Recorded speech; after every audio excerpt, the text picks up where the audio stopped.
Hello vlog, welcome to my guys. So dito po tayo sa Bicol. Samahan niyo po akong manguha ng isda ng libre. Fresh na sariwa pa. Libre na, wala pang bayad. So yun o, dami. Bali pag tumulong ka dito, bibigyan ka nila ng parte dyan. Walang bayad yan, basta tutulong ka.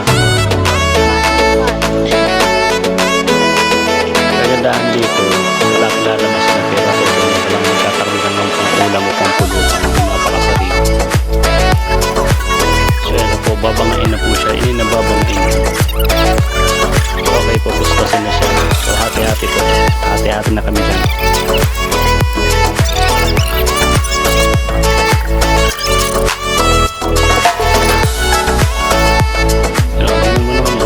So yan po ang nakuha namin dyan. Bali ilang bangka po ang natulungan namin iangat. Pulutan na naman this. Na wala nang intro luto na. Ganda na lagayan namin dito ng gulay. Sa sobrang init, ganyan talaga lagayan dito.